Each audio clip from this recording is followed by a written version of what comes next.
Finally Dharmendra Pradhan ने इस्तीफा दे दिया है। जो प्रोटेस्ट हो रही थी, जो मेन डिमांड थी, वो तो मान ली गई है ना। लेकिन अब समस्या यही है कि अब प्रोटेस्ट देश के अलग अलग भागों में पहुंच चुका है।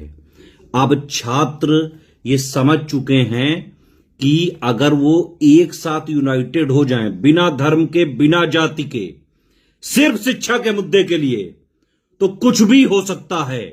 सरकार से सिर्फ यही एक रिक्वेस्ट है कि प्लीज किसी अनपढ़ गंवार को शिक्षा मंत्री ना बना देना। अब किसी ऐसे बंदे को बनाना जो एक्चुअली में स्टूडेंट की प्रॉब्लम समझ सके, जो समस्याएं समझ सके। एग्जाम फेयर होने चाहिए, ट्रांसपेरेंट होने चाहिए, इक्वल राइट्स मिलने चाहिए, पेपर लीक बंद होना चाहिए।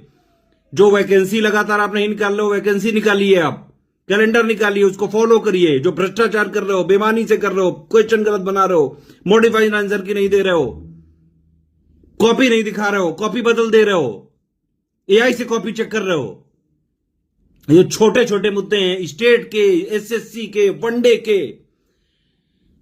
अब ये प्रोटेस्ट पूरे देश में फैल चुका है। बिहार में आंदोलन चल रहा है, बंगाल में चल रहा है, यूपी में कई जगह स्टार्ट हो चुका है, इलाहाबाद में, लखनऊ में, कानपुर में। देश में सिर्फ शिक्षा के लिए ये पहला इतना बड़ा मूवमेंट है और सरकार पहले इसको कम आंक रही थी। फाइनली सरकार को झुकना पड़ा है यहां पे।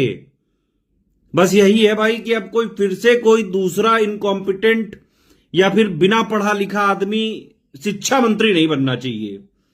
ऐसा बंदा बनना चाहिए जो स्टूडेंट की समस्याओं के लिए सेंसिटिव हो, जो ये समझ पाए कि एक्चुअली ये लोग चाहते क्या हैं।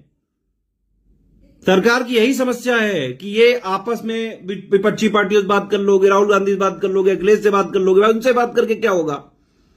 अरे देश में स्टूडेंट्स को बुलाइए, आप टीचर से संवाद करिए, जो प्रॉब्लम है उस पर फोकस करो। वैसे ये जो धर्मेंद्र प्रधान जी ने अपना ट्वीट में बड़ी मीठी मीठी भाषा लिखी है, इतने सालों से आप शिक्षा से जुड़े हो लेकिन फिर भी आपने कुछ नहीं किया सर।